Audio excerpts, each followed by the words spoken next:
जिन्होंने इनको पैसे दे दिए उसका सर्वे ओके कर दिया, और जिन्होंने इनको पैसे नहीं दिए उनको रिजेक्ट कर दिया, और कोई ना कोई आरोप लगा करके। वार्ड नंबर 4 में ऐसा क्या रखा था, वो एक लड़की को लेके वो कर रहा था, लेकिन मुझे नहीं पता उस लड़की में ऐसा क्या था जिसने अपने इससे एक लड़की के चक्कर में पूरे सोनीपत की ऐसी तैसी कर दी। खलनायक की भूमिका सिर्फ और सिर्फ कमल दीवान की है, जिन्होंने 5 घंटे तक फोन बंद रखे बड़े गद्दार वे लोग हैं जो एआईसीसी से आए हुए थे, जो उसमें चाहे अरुण सराफ है, चाहे उसमें मुकेश पन्नालाल है। सबसे बड़े गद्दार पार्टी के ये लोग हैं जिन्होंने सोनीपत को हरवाने का काम और सोनीपत को मुंह की खाने के लिए, कांग्रेस को मुंह की खाने के लिए सोनीपत में मजबूर किया गया। उस वार्ड के हार के साथ साथ पूरे सोनीपत को हरवाने का काम कमल दीवान ने किया। कमल दीवान और राकेश दीवान को दोनों को लड़की के आरोप में, वेश्यावृत्ति के आरोप में इनको कमल होटल से दिल्ली से उठाया गया था, उनको लात मार के जेल के अंदर बंद किया गया था। अरुण सराफ सबसे बड़ा गद्दार है सोनीपत की जनता को बरगलाने का, कमल दीवान को बरगलाने के लिए सबसे बड़ा गद्दार जो है, गद्दारी का जो करी है वो अरुण सराफ ने की है, और इसका खामियाजा अरुण सराफ भुगतेगा, कीड़े पर के मरेगा। जो कुलदीप जी, आप क्या कहना चाहेंगे, जो टिकट आपकी काटी गई उसको लेकर आपने बगावत की है और बड़े खुलासे किए हैं, क्या कुछ कहना चाहेंगे? मैंने बगावत नहीं की, मैंने उनको आईना दिखाने का काम किया। इसमें मैं पिछले 1.5 साल से लगा हुआ हूँ, वार्ड के अंदर सक्रिय था, वार्ड के अंदर सबसे पुराना कैंडिडेट कार्य करता हूँ। लोगों की समस्या मैंने सुनी है, लोगों की समस्याओं का समाधान मैंने करवाया है वार्ड के अंदर, और कोई भी एक भी कैंडिडेट ऐसा नहीं है जिस कैंडिडेट को इन्होंने डम्मी कैंडिडेट मैं कहना चाहूंगा कमल दीवान ने उतारा है, वो सिर्फ और सिर्फ बीजेपी के कहने पर उस कैंडिडेट को यहाँ उतारा गया ताकि वार्ड नंबर 17 को हम जीत ना सके। लेकिन ये तो वार्ड सिर्फ आपके वार्ड की बातें नहीं है, काफी और जो कैंडिडेट थे उनके भी जो बयान है वो सामने आ रहे हैं कि काफी जो कैंडिडेट है उनके टिकट काटने का काम हुआ है। ये सच्चाई है कि जो भी कार्यकर्ता जिस भी वार्ड में जीतने का काम कर रहा था उन सब की टिकट कटी है। और यहाँ सोनीपत में कमल दीवान ने, जो हमारे आदरणीय पूर्व मुख्यमंत्री हुड्डा साहब रहे हैं, पूर्व हमारे सांसद दीपेंद्र जी हैं, हमारे सांसद सतपाल ब्रह्मचारी जी हैं, उनको यहाँ नामो निशान खत्म करने के लिए पार्टी से, बीजेपी पार्टी से इन्होंने साठगांठ करके ये सारे का सारा षड्यंत्र रचने का काम किया है, और इसमें सारे का सारा जो गद्दारी जो की है वो कमल दीवान ने की। कमल दीवान के कहने पे ये सारे का सारा खेल रचा गया है। जो टिकटों का बंटवारा हुआ है बताया गया है कि उसकी बड़ी कीमत लगाई है, तो इसके बारे में क्या कहना? बिल्कुल हो सकता है, मुझे नहीं पता उस चीज के बारे में कि उन्होंने क्या कीमत लगाई है, किसी ने क्या दिया क्या नहीं दिया, लेकिन ये श्योर है कि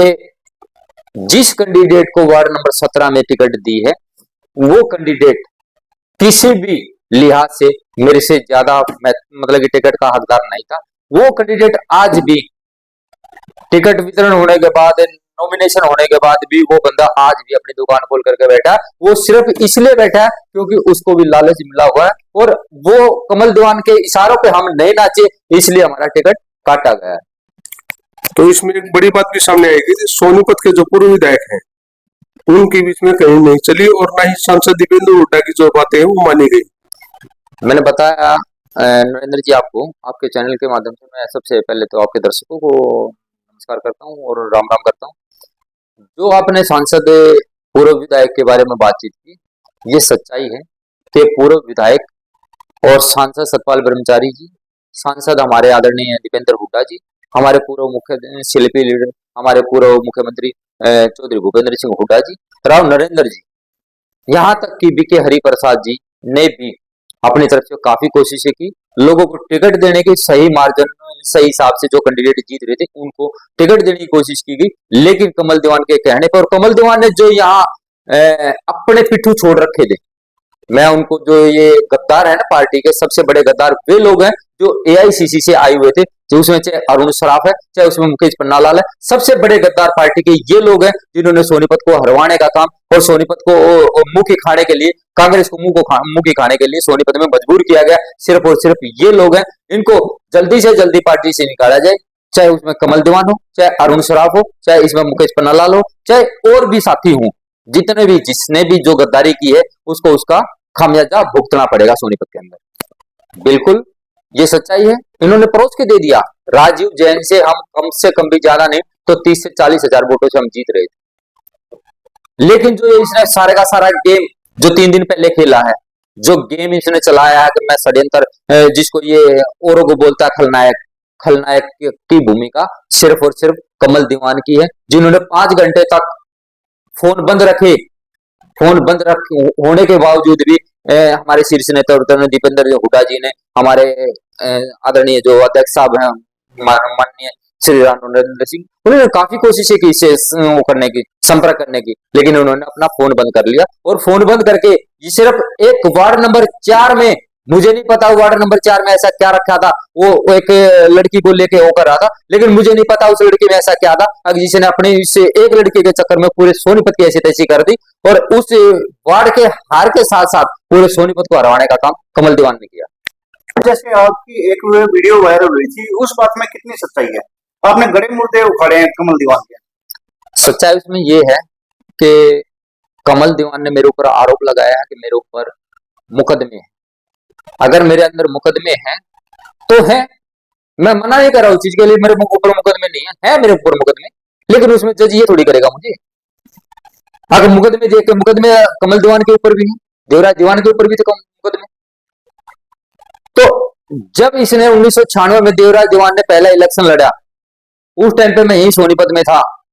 और कमल दीवान ने उस टाइम पे कमल दीवान और राकेश दीवान को दोनों को लड़की के आरोप में, वेश्यावृत्ति के आरोप में इनको कमल होटल से दिल्ली से उठाया गया था, उनको लात मार के जेल के अंदर बंद किया गया था। रही बात निजी जिंदगी की, कौन क्या कर रहा है क्या नहीं कर रहा मुझे इससे कोई फर्क नहीं पड़ता, लेकिन ये जो सच्चाई है अपने केस के बारे में, ये केस आज से नहीं, मेरे ऊपर 2012-13 से है, और मैं लगातार उन पे तारीफ भुगत रहा हूं। उसमें कितनी सच्चाई है कितनी नहीं है वो जज का काम है, ये मुझे जज नहीं कर सकता। रही बात मेरे केसों की, तो मैं पहले भी 2 चुनाव लड़ चुका हूं, मुझे कोई दिक्कत नहीं, लेकिन ये केसों का बहाना बना करके जो इसने मेरे ऊपर आरोप लगाए, और जो ये कह रहे हैं कि भाई मीटिंग में, एआईसीसी की मीटिंग में हमें पता चला, एआईसीसी की कोई मीटिंग हुई नहीं है और उसमें कोई पता नहीं चला। सिर्फ और सिर्फ इसके दल्ले जो हैं, जो एआईसीसी के जो इन्होंने बता रहे ऑब्जर्वर, जिनको ये ऑब्जर्वर बोल रहा है, ये इनके दल्ले हैं, और इन दल्लों को मैं सरेआम नीलाम करना चाहता हूं। इनकी मैं जितनी भी इनकी बातें हैं, ये इन्होंने किसी पे 20,000 रुपए ले लिए, किसी पे 30,000 रुपए ले लिए, जिन्होंने सिर्फ अपना जेब भरने का काम किया है, खास करके अरुण सराफ ने। अरुण सराफ सबसे बड़ा गद्दार है सोनीपत की जनता को बरगलाने का, कमल दीवान को बरगलाने के लिए सबसे बड़ा गद्दार जो है, गद्दारी का जो करी है वो अरुण सराफ ने की है, और इसका खामियाजा अरुण सराफ भुगतेगा, कीड़े पड़कर मरेगा। जो रिपोर्ट जो मेरी कह रहा ना, रिपोर्ट बना के, कोई सर्वे नहीं हुआ भाई, किसी का भी, किसी का कोई सर्वे नहीं हुआ। जिन्होंने इनको पैसे दे दिए उसका सर्वे ओके कर दिया, और जिन्होंने इनको पैसे नहीं दिए इनको रिजेक्ट कर दिया, और कोई ना कोई आरोप लगा करके मेरे ऊपर इन्होंने पहले लगाया था। मेरे पास रिकॉर्डिंग पड़ी है,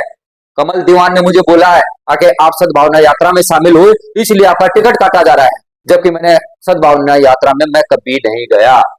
ना मेरी कोई बातचीत हुई किसी से भी, लेकिन मेरे ऊपर ये आरोप लगा करके इन्होंने किसी के कहने पे मेरी टिकट काटी है, और उस डमी कैंडिडेट को यहाँ लेके आए आके, जो बीजेपी के साथ 60 गांठ इन्होंने कर रखी है कमल दीवान ने, वो मुझे नहीं पता कितने की कर रखी है, लेकिन ये श्योर है कि कमल दीवान ने वहां से मोटी रकम ली है, और वहां से मोटी रकम लेने के बाद सोनीपत की जो कांग्रेस है उसको खत्म करने का काम इसने सोनीपत में किया है।